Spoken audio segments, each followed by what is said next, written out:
Welcome, welcome. Welcome to this edition of Crashes and Taxes. I am your host for this podcast, Rebecca Walser. So excited that you are joining us. And I want to send a shout out to Mark. Mark made me want to do this podcast because he described this podcast. He wrote and described this podcast as a refreshing drink and an oasis of desert, just a big desert. And this is a podcast is a tall, refreshing drink. And I will take that. I appreciate that. I accept that. And thank you for that. And I do really, truly love to do this podcast.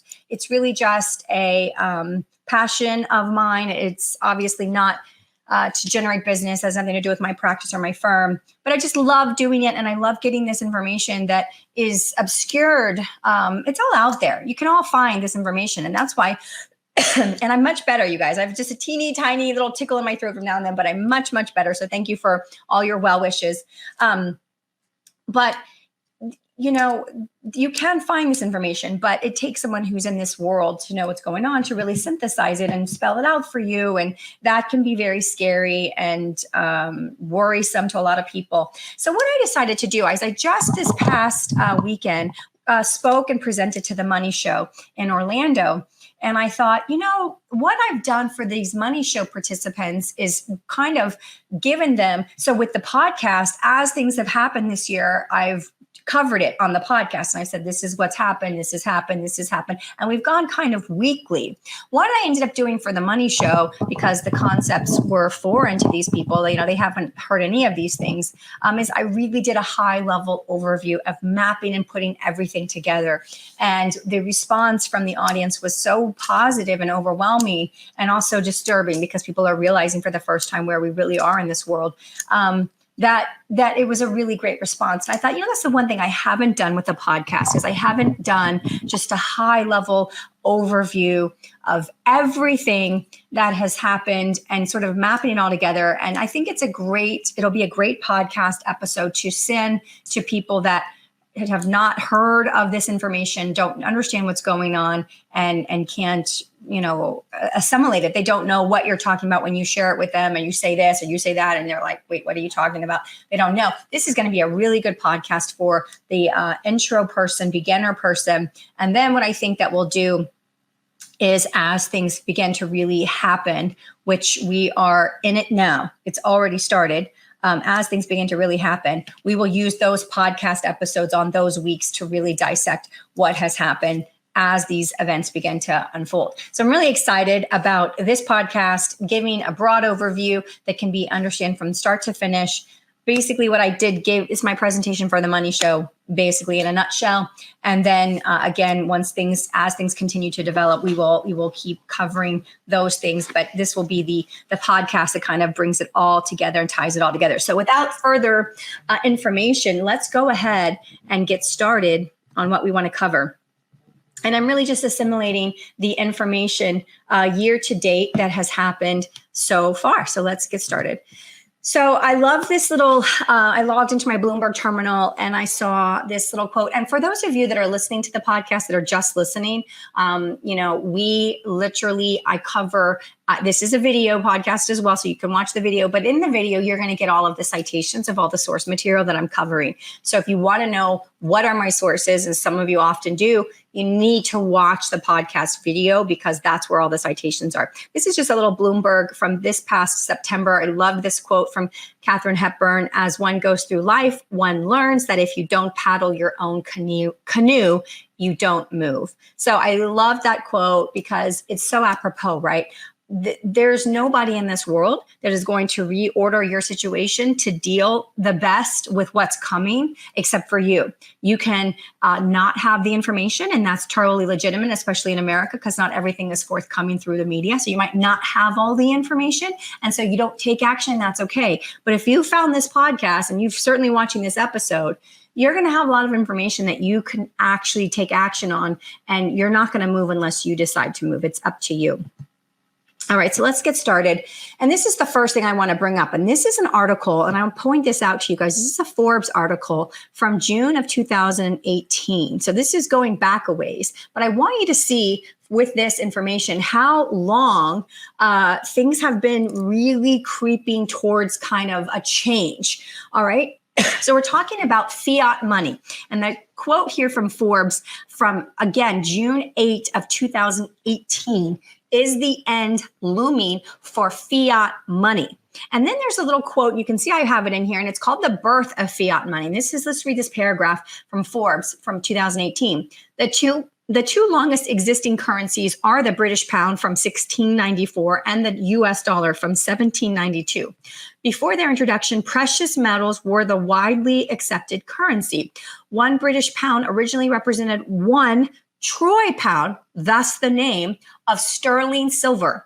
So the pound sterling, if you've ever heard that language, this is what it was. One British pound originally represented one Troy pound, which is Troy pound is a measurement of weight for metals of sterling silver. And one US dollar was pegged at 24.75 grains of gold. Now we're talking about before the 1800s. So we're going back a long way. So Forbes is bringing up here in 2018, something is happening and we are approaching some sort of precipice that we are getting potentially, again, 4 years ago, to the end of fiat currency. Fiat is a derivative of a root word that basically, and it doesn't mean fake, but it basically means there's no backing. It means that basically fiat means there's no hard asset backing or asset backing at all. And the only backing of that currency is the full faith and credit of the government that issued the currency. In our case, Federal Reserve issues currency. We borrow it from the Federal Reserve with interest. And that's how the United States has a money supply created.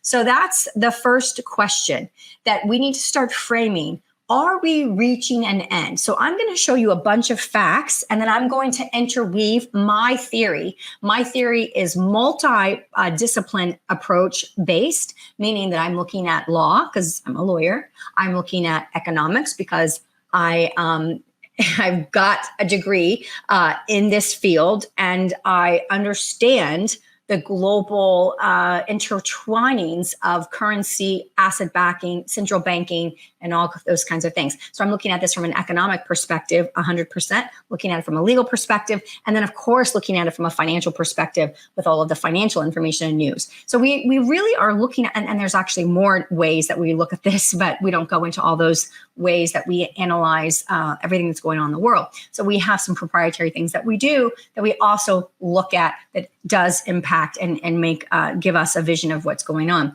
So just understand that this is a bunch of facts with my my expert opinion on the world of finance intertwined with it. So this is the first thing I really want to talk about because not really anyone knows about this. This is an article from February 25th of 2022.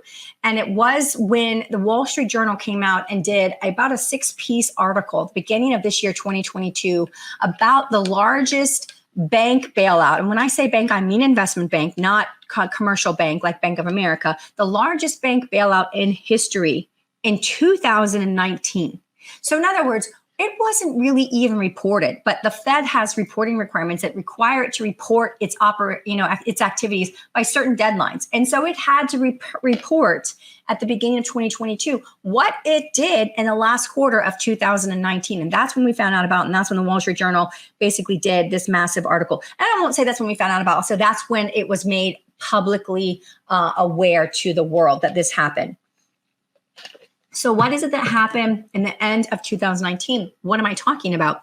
Again, from this headline right here, we're talking about the largest bank bailout in history. But here is the actual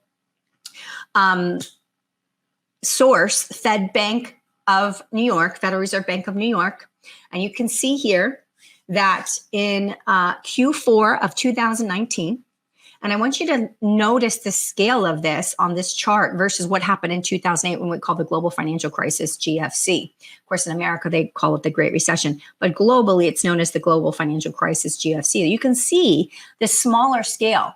in 2019 Q4, $4.5 trillion in repo loans were given to the investment banks for recapitalization purposes. And we do have the list that is publicly available. So I point that out to let you see that things were already getting, prior to coronavirus, things had already started to get to a situation, a precarious state. Something was changing. Something wasn't flowing right. There was something in the intermix that was making things need capital infusion from the Fed on the investment banking side. And so that is already kind of worrisome, especially given what happened with the Troubled Asset Relief Program, TARP, in 2008, that we all were involved in, that the Federal Reserve and central bank basically helped buy the toxic assets of these banks. And then we had to go through all of that. So let's move on. So we're starting to get a clue in 2019 that something isn't going right. We don't find out until 2022 that the Federal Reserve basically gave $4.5 trillion. Gosh, the numbers are so big I can't even say them. $4.5 trillion of repo loans to investment banks. The list is out; it's public. I'm not going to go through it. You can look that up, and you can see who was involved in that. So that's the first clue. Then we have coronavirus. Through coronavirus, we know that globally the world printed the equivalent of about $30 trillion. The United States alone, I'm going to prove it to you, we were close to the 10 trillion area, plus or minus. There's so many different programs that were COVID related. It's hard to get just a specific, this is how much we did. All right. But it is around that number. Now, here's an article from September of this year from CNBC, and you can see that we are now talking about the insolvency of RBA, the Royal Bank of Australia. RBA basically took a write-down of quite a substantial amount, $36.7 billion, and that left RBA's reserved funds, which you could just see as I was just clicking on it, that left them with the reserve position of negative 12.4 billion Australian dollars. So after they did a mark-to-market loss of their basically fixed income bonds, after they took such a large loss because of the interest rate hikes this year, they now are in a net negative equity position to the tune of 12.4, as this is as of September 20th, 12.4 billion Australian dollars. Now, the interesting thing about this article, I encourage you to go look it up for yourself, is the article then goes on. I didn't put it in here, but I'm just going to tell you what it said. It basically said, so for a traditional company, this would mean that they were bankrupt and insolvent. But because this is the Central Bank of Australia, the article, this is a CNBC article, the article goes on to state, and it's quoting somebody, it's not CNBC, but it's quoting somebody as stating that because they're the central bank, while a normal company would be insolvent, because they're the central bank and they print the currency, they can still continue to print money to pay their bills. Now, I just want you to process that. A central bank of a major Five Eyes country, Australia, is insolvent at their central bank, yet because their central bank is the one that prints the money, they can continue to print the money and pay their bills, even though it's publicly known that they are insolvent. So at what point do you want to accept money from an entity that you know is insolvent? It's just the most bizarre reason I've ever heard. And it's not modern monetary theory. It's not that economic theory, because modern monetary theory doesn't talk about you being bankrupt or insolvent and yet still continuing to print money. Modern monetary theory basically says you can keep printing money as long as you can collect enough tax revenue to pay and service your interest. But we are not in that position anymore. We are not in an MMT world, because now if the United States, if we actually print additional money, we impact inflation. We immediately impact the price of food and gas. And Americans are sick and have had enough of it. And they're upset about it, rightfully so. So modern monetary theory doesn't say you can just print even when you're insolvent. It says you can print as long as. But because the amount of servicing of debt will continue to rise as the cost of capital rises, if we don't also raise our ability to collect taxes, we will not be collecting enough to continue servicing the debt on such a massive scale, over 31 trillion publicly reported, United States, federally, we won't have enough tax revenue to service debt that is costing us more because the cost of capital is going up. And remember, the Federal Reserve isn't paying off, it's like not like when we basically pay off a treasury with the Federal Reserve that we borrowed from them with interest, and we don't pay them back. We are only paying them interest. We are not paying principal. We are basically paying and maturing treasuries with principal refunds from new treasuries that we are issuing. It is a constant. It's not a. It's a constant issuing new paper to pay off maturing old paper. So as the cost of interest rates go up, the cost of the Federal Reserve goes up. In fact, right now, the Federal Reserve is in a net negative equity position. They are taking in less revenue from their fixed income they have on their balance sheet than they are paying out in interest expenses. Interest income is less than interest expense right now for the Federal Reserve. That is also a problem. Let's look at Bank of England. This is an article from October the 6th in CNBC. Bank of England says pension funds were hours from disaster before it intervened. Now, this is a whole thing that we could take an entire podcast about and explain, and I think I did, but I'll just tell you that Bank of England, which is the central bank of the United Kingdom, which is obviously a series for countries, Bank of England is unlike the Federal Reserve. It is not normal for them to get into the bond buying program. In the United States, obviously, we're talking about treasuries. In England, they're called gilts, Gilts, gilts. And it's not normal for the Bank of England to get involved in purchasing gilts. That is an unusual position for them. Bank of England said it themselves. And so what Bank of England did was give a hard deadline. They told the pension funds, all of this got brought about because of the Liz Truss and her treasury, the tax policy they promulgated about tax cuts. The market went crazy. And when the market went crazy, liquidity issues immediately appeared for the pension funds. And the Bank of England had to literally intervene and buy up those gilts to create liquidity for those pension funds to meet their obligations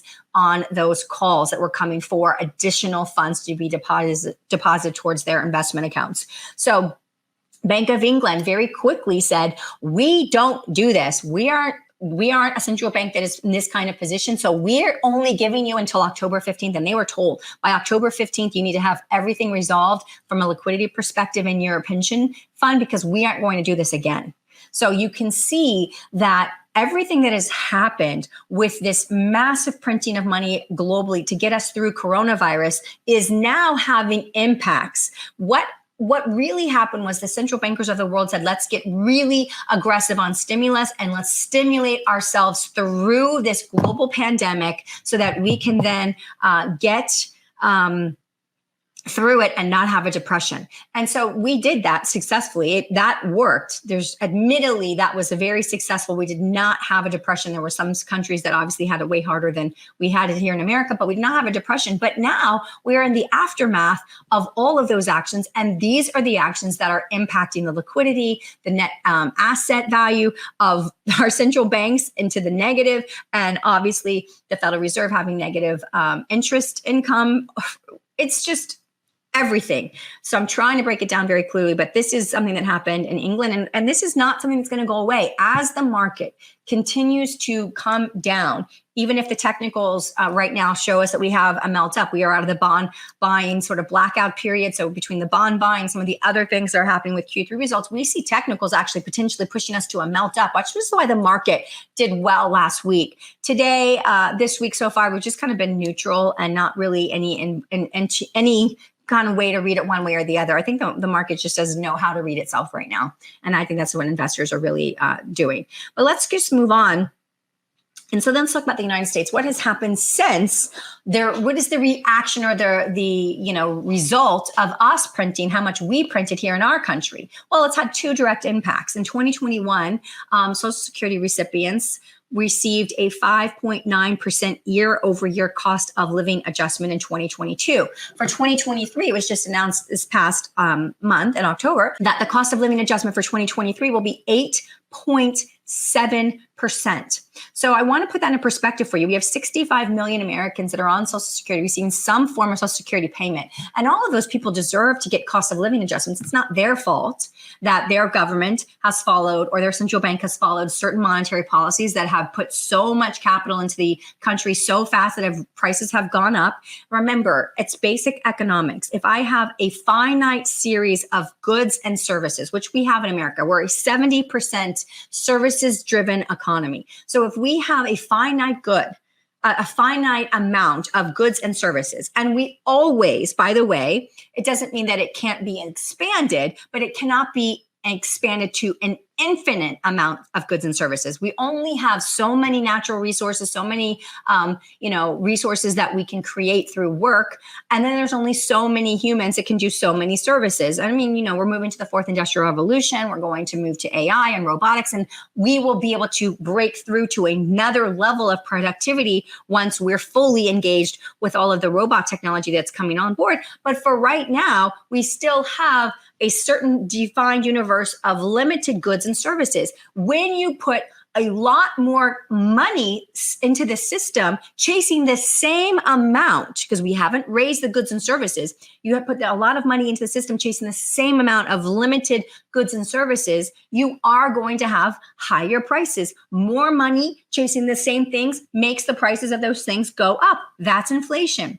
So the result in America of the stimulus from coronavirus directly, and probably others before that, is an 8.7 inflation was caused. It's no longer transitory. Now we have an 8.7% year over year increase. The problem is 65 million people are going to get an 8.7% increase. Yet what is the offsetting additional income to the US government?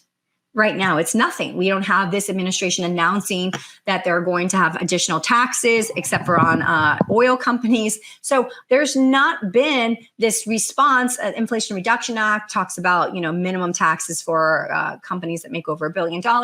Those minor things out of 55 companies that this administration mentioned, there's only 14 that actually made over $1 billion where the Inflation Reduction Act would apply. So my point to you is payroll taxes, if you work, you know what payroll taxes are. They're 15.3% of that employee's salary. The employer bears half the burden, 7.65%, and the employee bears half the burden, 7.65%. Together, that is 15.3% of that employee's salary. And that's on top of their salary. So it's that salary plus then the employer's portion and the employee's portion on top. That 15.3% goes to the government. And so we are raising the payments by 8.7%, but we aren't doing anything to increase revenue. And people can't afford for the government to do anything to increase revenue because everything's so much more expensive. So you can see what's happening when you print so much money. It causes so many additional down the road problems that we have to address. So I want to go back to 2008 and 2009. Again, this is an overview of everything, and I'll try to get this us done in another 15 minutes here. But I want to go back to 2008, 2009, because we know that the biggest problem with 2008 and 2009 was purely the derivatives. I mean, you had mortgage-backed securities basically packaged on Wall Street, basically stamped as grade A, AAA bonds. And then as the 2-year resets and everything started to change on these 2-year fixed mortgages that then were adjustable after 2 years, as the rates began to really reset and people started to default on these crazy, not underwritten loans at all, no doc, stated income, all kinds of crazy underwriting, 80-20, you finance 100% of the house, you have 5 houses. It was just a crazy Wild West time in the mortgage industry, being stamped and packaged. All of these mortgages were getting packaged as mortgage-backed securities on Wall Street as grade A bonds. And then, you had people that said, I don't believe this is actually grade A. I believe this is going to actually have a problem. And so like Michael Burry, and they bought credit default swaps to insure against the mortgages failing. And of course, they bought insurance companies against the insurance companies, and they won big. And then the global financial crisis happened. So we learned a lot about the world and how not to do things again through the GFC. But it turns out that we aren't in a better position. Now, a lot of investment institutional investors will tell you we do have a lot more hedges. We have a lot more planning around the derivatives to minimize the risk. And, there is no risk in the derivative world of derivative investments as long as you're in the money, right? As long as the market is going up and your values of your derivatives are going up, you're in the money. And so we don't have a problem. The problem is on the other way. The problem is when the derivatives that are derived from an underlying asset class, that asset class potentially may be down, or maybe the overall market is down. And so you start to see the market come down. And as derivatives are based on underlying assets and those values come down, you can go out of the money. And if you go out of the money, you're going to get a call from the investment manager saying you're going to have to send in capital. So liquidity calls. And that is, in fact, one of the largest risk factors that we have in the United States as we speak. And you can do your own research on this. If you just go to Google and type in U.S. liquidity crisis, you'll start to see a ton of articles that will come up that will dissect this for you and drill down for you exactly what we're talking about. This is a European tweet that was published on 10/1. The Europeans have the date first in the month, so it looks like it's January 10, but no, it's actually 10/1, and you can see.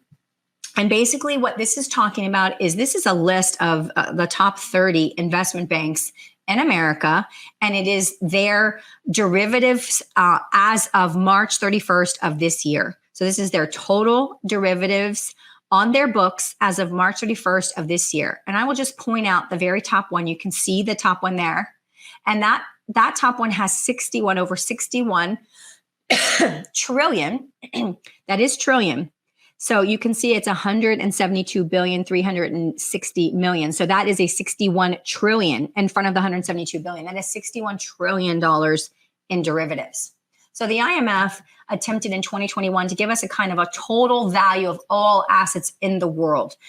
All human capital, all intellectual property, all hardware, all software, all precious rare earth minerals, all everything, the entire world, all of its human capital, all of its technology, everything. And if we can evaluate the value of everything, the IMF approximated in 2021 that the world is approximately, it's very hard to find this data, by the way, a world is approximately worth approximately 500 trillion. This is the IMF. So if the IMF is stating that the world is worth approximately 500 trillion, and the United States of America has, by just this screen I'm showing you alone, has over $2 quadrillion of total derivative assets on its books. As we go through a market correction, we should expect the same or worse than what we had in 2008 and 9. And all of these hedges that institutional managers have bought to hedge away the downside of a transaction. The problem with those hedges is that relies on a global functioning marketplace, so that there are other assets that are performing as the derivative assets are not performing. The problem is, because of everything I'm explaining today, we don't have the previous that we were used to global functioning global marketplace. Things have changed. So we have to understand the precarious nature of just the United States in this way. I'm going to take myself off so you guys can clearly see this. This is the M1 money supply from the Federal Reserve. And I am going to show you exactly, and obviously this is discontinued, but I'm going to show you what happened between February and May of 2020. So you can see this for yourself. This is directly from the St. Louis Fed M1 money supply. And you can see the money supply in the United States on February 17th, 2020 was 39845. Okay, 39845. And this is obviously in trillions. So let's go back. Let's go now and see. That was February of 2020, 3984 and 0.5. And then look. So that was February 17th. This is May 18th. So February, March, April, May. This is literally 3 months and 1 day later on May 18th. And you can see the M1 money supply went from 3.9 to 16.2. And so I need you to understand the scope of how much money was injected into our system. I think Jerome Powell was being interviewed by Scott Pelley on 60 Minutes. Don't quote me who the interviewer was, but it was definitely 60 Minutes. And he basically was asked, how do you inject stimulus like through a pandemic? How do you actually get that into the American system? And he said in response, it's mostly zeros and ones. In other words, it's mostly just us going and putting in digital money onto the system and however they do that with commercial banks. It's just mostly us going in. But there actually was currency that was injected into our world, and you can see it here. And so let's talk about specifically the solvency of the Federal Reserve. And that is, in fact, the biggest issue. And I will just quickly talk about, this is the System Open Market account. We can quickly talk about this. The Federal Reserve, I'm just going to read a few little things here from you. The Federal Reserve has been the biggest bond buyer in the U.S. Treasury and mortgage-backed bond markets for the last 10 years, expanding their balance sheet from the traditional average of around 800 million to more than 8 trillion. So long as inflation has remained low, its actions produced a slowly growing economy by keeping interest rates and employment low. Now that inflation is at its highest level in 40 years, the Federal Reserve is starting to raise interest rates. In response, the financial condition of the Federal Reserve could get ugly. And then it goes into all of this information, and it lets you know about all kinds of problems. But I want to point out two things. Analysts blame the great financial crisis, the GFC, on increasing leverage, which is the derivatives, in the financial sector, or the weakened, so it's or the weakened ability of financial firms to weather rapidly declining value of mortgage-backed securities. Remember, those mortgage-backed securities were failing because mortgages were defaulting. So the actual MBSs, which were the bonds packaged on all of the securities of the mortgages, started to decline. Those values started to decline. The truth is that financial companies have almost always been highly leveraged relative to other sectors during 2007, 2009. So now we're talking about directly what was the status in 2007 through 2009. Leverage peaked around 30 to 1, meaning $1 of equity supported $30 of borrowed money. With a 30 to 1 leverage, a relatively small 3% loss could wipe out a bank entirely. That's just giving you, kind of an idea of that could be a problem if we had a 3% loss. But in an ironic twist, the Fed purchased bonds with borrowed money. Following 4 rounds of bond buying programs, the Federal Reserve has an $8.5 trillion bond portfolio supported by a capital balance of $48 billion, or leverage of 176 to 1. This is made up of mostly fixed coupon U.S. notes and mortgage-backed securities. Rising rates cause these bonds to be not worthless, but worth less than when they were originally purchased. This is what I've been telling you, is that the Federal Reserve is in a net negative interest situation. They are making less than they are paying. They are earning less on their bond portfolio than they are actually paying out. We know that there's been a lot of things going on that sort of establishes up to this point. Now, we have an FP Insider article, and this is talking about what does Russia's removal from the SWIFT mean for the future of global commerce. And then basically removing Russian banks from the SWIFT system is accelerating a global economic realignment. So this is starting to let us know that because, and I can put myself back on now, this is starting to let us know that because Russia invaded Ukraine in February, and then subsequently the West kicked Russia out of the SWIFT system, that Russia has done things since that time that is accelerating a global economic realignment. So what is a global economic realignment? Well, there's really two competing versions of this. The first one is the Great Reset. The Great Reset, you can see here, an urgent need for global stakeholders to cooperate in simultaneously managing the direct consequences of the COVID-19 crisis. To improve the state of the World Economic Forum is starting the Great Reset initiative. So The World Economic Forum is an NGO, a non-government organization that basically is putting forth something that we've seen before, and it's a public-private partnership, public representing government, private representing corporations. And the reason that the NGO World Economic Forum sees this as a great opportunity to move forward their agenda is because they know that the public piece or the governmental piece, they have restrictions. They can't do everything to you they would potentially like to do to control climate change or to modify and move to new technology. They can't just force it upon us because we have rights as citizens. At least in America, we definitely have rights as citizens. In most other countries, they have human rights for their citizens. And so you can't just come in as the government with a big stick and tell people what they're going to do. That doesn't really work in democracies. You get voted out. So they can't do what they want to do purely through government. And that's where the private partnership comes in. And their idea and their thought, and you can read this in Agenda 2030, the United Nations and the World Economic Forum signed a memorandum of understanding, which is what we call an MOU, in March of 2022, where they agreed to accelerate the Agenda 2030 plan to happen in 2023. So we're talking about now as fast as next year. And so the public-private partnership, it could be similar to a fascistic model, because in fascism, the government leverages corporations to do things they can't do. And this is exactly what this is a public-private partnership where the private side of the world does things to to citizens that the public side, the government side could never get away with. So what am I talking about here? Well, let me give you an example.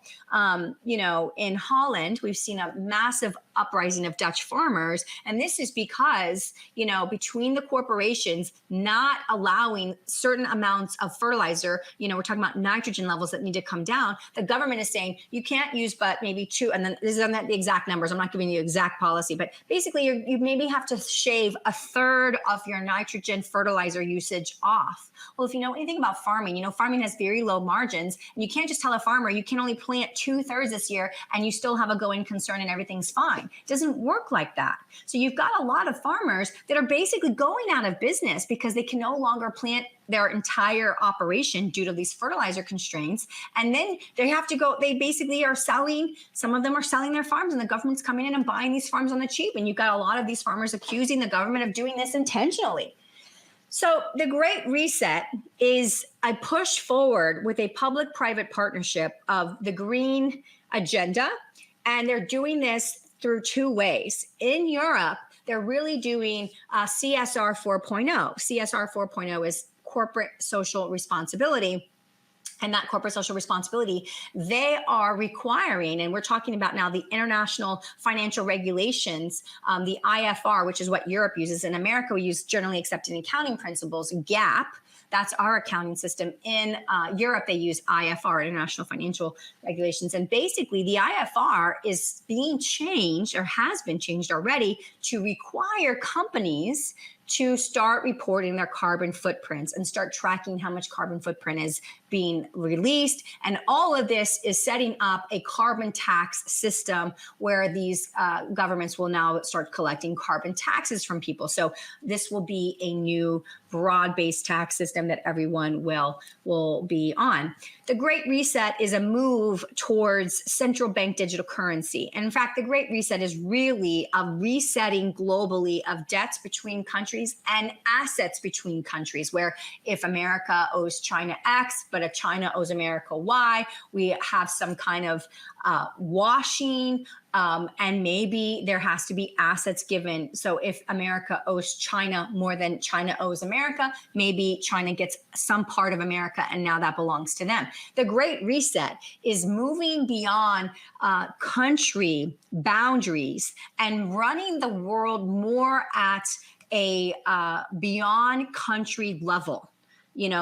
It's not about national sovereignty. They want to transfer the conversation and the management of the world to a larger body, particularly potentially the UN. But the way they're going to do this is 2 or 3-fold. The first step is the digital ID. You must have a digital ID. You'll have to have a digital ID to get logged into your phone and to get on the internet. The government, of course, will control the digital ID. And if you don't follow the government's rules, you won't get issued a digital ID. You must stay in compliance. This is a lot of way they control behavior, is that you must have your digital ID to do everything. In order to keep your digital ID, you have to stay in compliance, whether that means you didn't spend too much on gas, or you didn't eat red meat, or you didn't, it's all about social credit scores, and or you didn't, whatever it is that they want you to do or not do, they will be able to work through to you with a central bank digital currency. China is really far along in their beta testing of central bank digital currency, and we already see what they're doing. They're already basically, it's a voucher system. It's not a currency in the terms and the sense that we are used to currency. It is a social credit system where they track everything that you do. And this is already happening, or the beginning stages of it are happening in America, where TransUnion, Equifax, and Experian have all tentatively agreed to potentially begin collecting carbon footprint information at the individual level at your credit score. So that's a development that is happening. We also had Larry Fink send a letter to all of its BlackRock investment corporations, which is pretty much the S&P 500. I don't think of any firms that they're not invested in, and said, we are going to require, BlackRock is going to require companies start reporting their financial footprint. BlackRock is massively, it's the largest asset manager, $11 trillion in the world. It might be closer to 10 trillion with the pullback, or 9 trillion. But basically, they're the world's largest asset manager. And they have a system called Aladdin that is just phenomenal in its AI. It takes in everything. It takes in every CEO's interviews, what they say, inflection. And it's a massive amount of data mining that goes into BlackRock. BlackRock has a tremendous amount of influence and power. And so they are really keen on pushing the green energy forward as well, and collecting this data. So the Great Reset is about moving the world beyond national borders, moving the world to more green, away from fossil fuels, old school technologies. And yet it is surpassing the national sovereignty borders and really moving us. Eventually, we'll all start off with our own sort of central bank digital currency, and then eventually that would get merged. This is what they want. This is the Western Great Reset via the United Nations and the World Economic Forum, and they're working in tandem to achieve this. As far as America, Biden wrote an executive order, 14067, I believe, in March of 2022, this year, where he basically promulgated the instructions for FedNow, which is the digital dollar that we will have in the United States. It is in full beta testing, and it is supposed to be fully operational by May of next year, 2023. So these things are starting to move very, very quickly now. And this is, again, I explained to you that the World Economic Forum and the the United Nations agreed to move Gender 2030 to 2023. This is why you're seeing such a fast progression of central bank digital currencies coming online really quickly. China, England, and the America. This is an interesting article. This is going back now, 2018, again, Armstrong Economics, Martin Armstrong. He's a genius of economics, giants. And basically, he's talking about the Eurozone will collapse. Now, he wrote this 4 years ago, but we are starting to see now, after the Nord Stream pipelines now have both been disabled, we are looking at our energy crisis for Europe. And the problem is, outside of Russia, there isn't a singular solution that's large enough to solve the problem. So you're talking about, you have a problem that's so large that you don't even have one person or one entity that can solve it, one country can solve it. It's going to have to be a conglomeration of things. This, by the way, is why the GDP for Q3 in America was positive. If you look at the government sales of weapons, natural gas, and crude to Europe, that year over year grew at a 2.77% rate. So just government, military, gas, and crude sales for Q3 was a GDP annualized growth number of 2.77. But the overall GDP growth for the quarter was only 2.57. That means all of the other sectors were negative, and the only thing that made us positive was these excess sales of crude, natural gas, and weapons, some to China, but mostly to Europe. So this is another article, but this is this year. This is August 7th of 2022. This is a British article, and it's talking about Eurozone collapse, recession warning with the biggest financial crisis in history near. The Eurozone will collapse if the European Central Bank makes a crucial mistake in tackling surging inflation, with Europe possibly facing the biggest financial crisis of its history. And again, all banks were moving now towards raising rates because of inflation. In fact, Europe has just reported that their inflation is over 10.5%, the largest inflation they've had in decades. This is from the New York Post, and this was March of 2022. Now, think about when we in America started raising rates. It wasn't until the spring. This article is March 23rd of this year. This is just at the beginning stages of America beginning to raise interest rates. We've raised them since that time multiple times. But you can see here, global bonds fall 2.6 trillion. It's worst since 2008. Now, this article needs to be updated because obviously since March, we've had several iterative rate hikes, and that only brings the value of global bonds down further. Remember that stocks and bonds have an bonds and interest have an inverse relationship. I'm always saying stocks and bonds, so that's why it comes out that way. But they have an inverse relationship. So if I buy a bond with a 5% interest rate or a return, it's got a rate of 5%, and then next year rates go up and now bonds are selling for 6%. Why would anybody buy my 5% bond when they can go into the market and buy 6%? They won't. That's not how the market works. So what ends up happening with the 5% existing bond over here is it has to discount its fair market value. It has to discount its value to equate to a 6% return. So if we bought a $100 bond at 5% and the market going right now is 6%, that bond is going to get discounted to a value less than $100 in order to make the effective yield 6%. That is the inverse relationship between bonds and interest rates. So we just began to raise rates, the global bond market by March had already lost almost $3 trillion. Now we have another problem coming. I don't have time to go into this. This is becoming a really long podcast. I'm going to get through this really quickly. And this is just the food inflation. We have massive food inflation that is no doubt exacerbated by the fact that the farmers around the world have had problems. We've killed in America, they call it culling, over 20 million turkeys and chickens in 2022 due to the bird flu and other things. We've had over 100 different fire incidents around food processing plants in America this year. Very odd, strange, weird things happening globally. It's just bizarre how all of these things are happening together in a coordinated fashion kind of across the world. It seems coordinated by some group trying to accomplish some goal, and what those goals are remain to be seen. We don't know.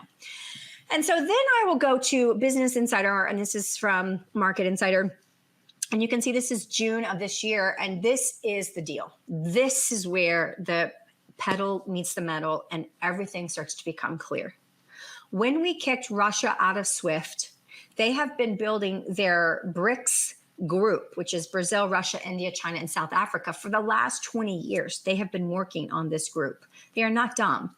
And so once we kicked them out of SWIFT, they very quickly went with China and came quickly to, we are basically, and they have been, it's not like this is a brand new thing, they have been, they are ready to create a new reserve currency that will be a challenge to dollar hegemony, because we still have to explain why that is a problem. So I'm going to explain that now. But I want you to see that Russia and China and the BRICS nations, the amount and how far they've gotten. So it might seem like while the world is going towards central bank digital currencies, which don't have any asset backing, but I will tell you that with Russia's actions and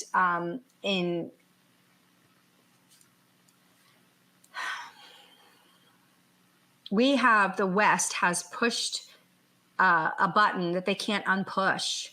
And they have threatened, unfortunately, with kicking Russia out and now making Russia, we are seeing more bilateral trade directly between India and Russia. Indian rupees going for Russian rubles, Chinese yuan going for Russian rubles. We are seeing direct bilateral trade now in domestic currencies that did not previously occur outside of the US dollar.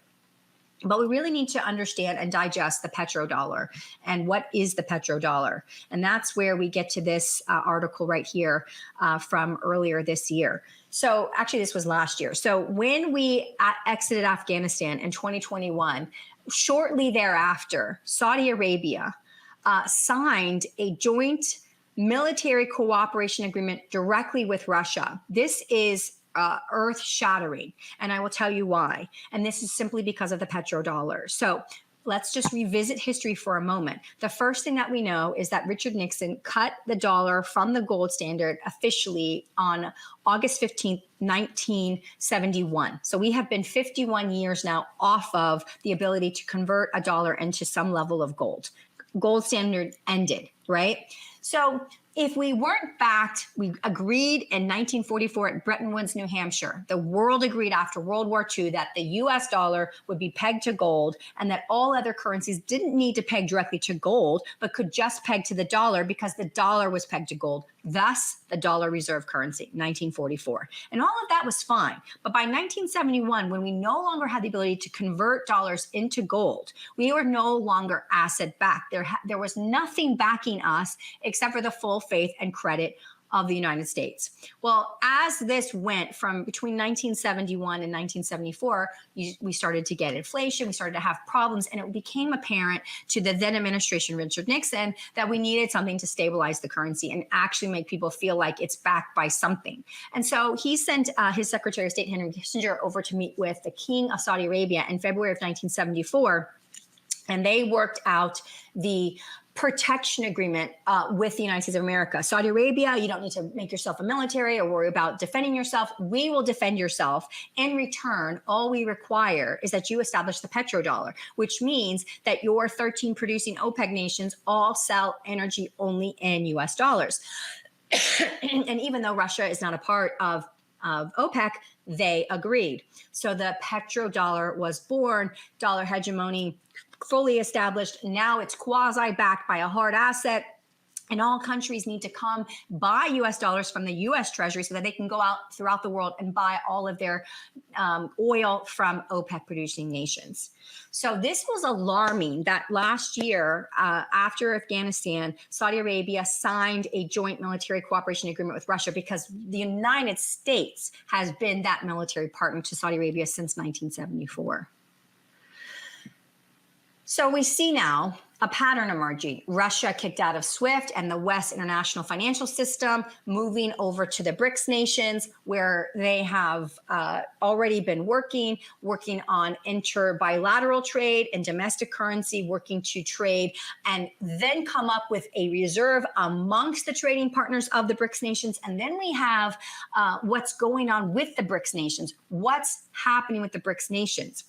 And so what we can see here is these are the Basel requirements. Basel requirements are the international regulatory framework that basically is in the international banking system. So these are promulgated by the Bank of International Settlement, which the BIS is the central bank of all central banks. This is the top bank, the BIS, of all central banks, 63 central banks, 23 mostly are the ones running the world. There are 63, and BIS is to the top.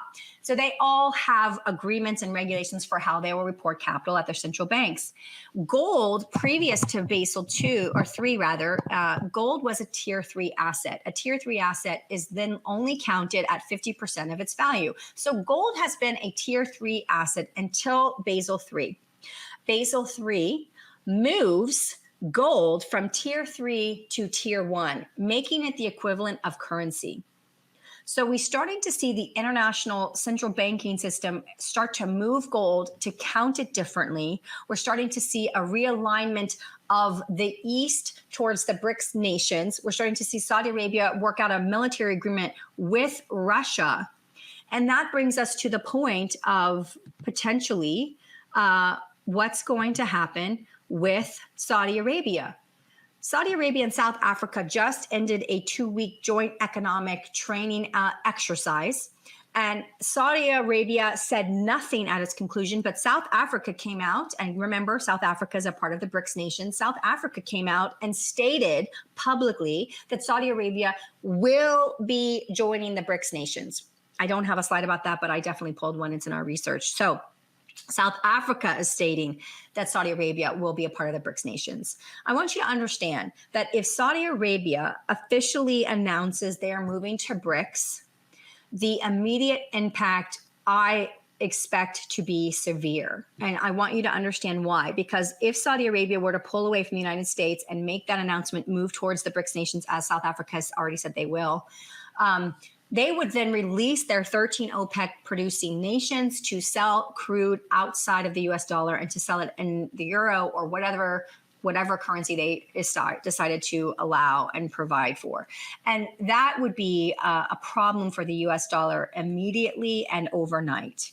So we still have a quasi petrodollar just because Russia is no longer selling its energy in US dollars, only rubles or gold, does not completely destroy the petrodollar. It's the OPEC bloc that really controls the petrodollar. So if Saudi Arabia makes that announcement, you should brace for immediate problems. Now, here we can see an ABC News article from August of 2022, and this is talking about what the Pope did at the very end on August 31st.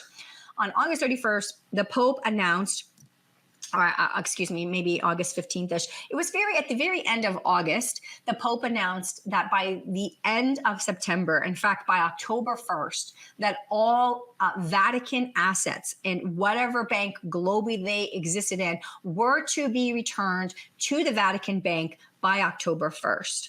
This is highly unusual that you would recall all of your assets globally, and it again is indicative of money at the highest level, knowing that something is coming, something is changing, and something is coming.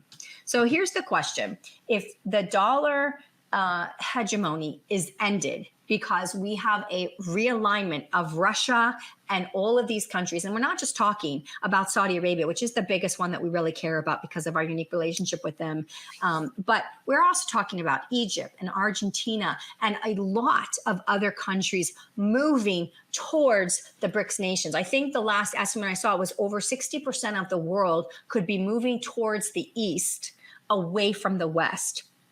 And so my question and my theory is, if the rest of the world is moving towards asset-backed currencies again, because that's what's happening, I'm going to show you that data in just a minute. If they are moving back to hard asset-backed currency, how is the West, which will be Europe, America, Canada, Australia, New Zealand, how is the West going to remain on a central bank digital currency that is purely fiat, that has no asset backing? Who is going to do business with a block of countries that have no hard asset backing, with leverage ratios of 176 to 1 at the central bank level in America, where the rest of the world has moved to hard asset backed currencies that have real hard asset values backing the paper that they print? This is a no-win for us because we are now trapped in a rock and a hard place. We're not going to just be able to go smooth sailing to central bank digital currency with zero assets backing it when the rest of the world is going back to hard assets. So how do we get through these types of things? Well, one of the best performing asset classes over the same history, and this analysis was done in June of this year. So you can see we've got the S&P 500 without reinvested dividends. We have the S&P 500 with reinvested dividends, and then we have gold. It's very clear.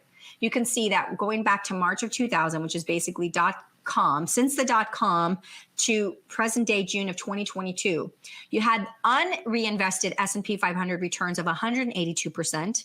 You had every dividend reinvested the entire time back into the S&P 500 total return, which means dividends reinvested, 329%. And then you have gold, 556%. So while gold is something that you think of in terms of this is a bridge, this is what is happening, which brings me to this Bloomberg article from October the 9th. And this is really important. The gold market's great migration sends bullion rushing east. Western investors are dumping gold in response to rising rates. So What does that mean? Well, think about it. If you're invested in NASDAQ, right? Everyone always asks me, why does NASDAQ go down when bond yields go up? And it's simply because when you're in NASDAQ, you're looking at maybe a 10-year plus potential runtime before you actually can recapture your capital and make it. Because these tech companies have to do a lot of R&D. It takes forever sometimes for a technology to pop and hit and really become mainstream. So it takes a lot of money and time to be patient that you're going to get to the next big Amazon, Apple, whatever.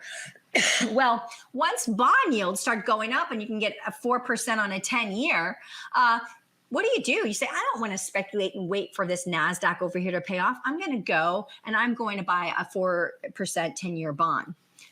So that's what's going on, is that the West sees that yields are going up and that maybe they can divest from equities or bonds, or they already divested because the market has just been dropping this whole year. And they think, what can I buy instead? And treasuries to them seems safe and seems like the thing to do. And so they move out of the equity market and they move into bonds. So that's a really great example of NASDAQ and bonds. But what's going on with gold? Why would the West ditch gold? And this is what I want to show you. So this is just the basically London Bullion Market Association, LBMA, and this is just since April. So this data, this article is October the 9th. So we're talking about the sales of April, May, June, July, August, and September. Sales for 6 months. So since April, China has bought 160 tons of gold. India has bought 80 tons of gold. Turkey has bought 62 tons of gold. Saudi Arabia, 20, Thailand. But then look at the West, which is highlighted here. You can see the UK has sold 15 tons. Canada sold 33 tons. The United States, Australia sold 34 tons. The United States, we have sold 136 tons of gold since April through October the 9th. So we are selling out of precious metals while the West is sucking them up. In fact, these are some of the largest institutional buys of gold we ever have seen. And of course it makes sense because the BRICS nations are moving to asset-backed currency while the West is hoping that the fiat does not collapse with the end of whatever. So, where does this leave us as a recap? The central bankers of the world that are in the West are focused on moving us towards the Great Reset, which is a green process and a central bank digital currency process and a digital ID process. And it is the continuance of non-backed currency, total fiat. And it will be fiat digital, zeros and ones, just like Powell said for coronavirus. The East is doing the exact opposite. They are moving to a new world reserve currency. They are moving to asset-backed. China is the largest importer of gold in the world, and they're the largest producer of gold at 15% of the world's gold production on an annual basis. So China is the largest owner of rare earth minerals. Between Russia, China, and the other BRICS nations and the other nations that are moving towards their direction, America has a serious problem on its hand. And that is that dollar hegemony is over. It was over when we kicked Russia out of SWIFT and they retaliated by moving forward with another system with the East. So dollar hegemony globally is over. And the petrodollar is on the verge of also potentially ending. These alone are life-threatening, economically threatening for America. If you add any nuclear tactical between Russia and Ukraine or China invading Taiwan, any one little trigger, bad midterm US election, anything that happens that puts a nail in this already leaky tire, we could have a really big pop. So this is what is going on. We are at the end. And this is 100% true. I don't care if I say, if nothing else I say, you believe. Believe this. We are at the end of the debt global fiat system as it was. That is over.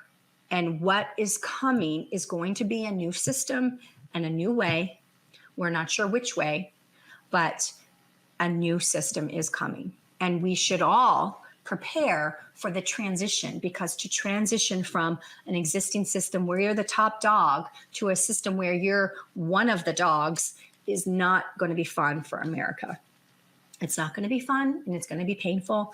And it is what it is. I don't do this podcast to make you feel good. I do this podcast to prepare you, because whether we want to know this information or we don't, it doesn't change the fact that this is what's going on in the world. I hope this is helpful for you guys to understand and see economically at the macro level all of these global changes, and hopefully you can do things. There are certain things that we can do to help us prepare for this transition, as painful as it may be, and as long as it might take. I don't know. This could start tomorrow. It could start tomorrow, or it could start 3 months from now.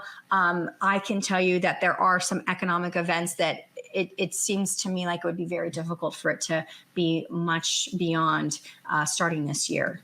So let's hope that let's hope that we, get through it. And we will get through it. It's not like we haven't had, America became the world reserve currency in 1944.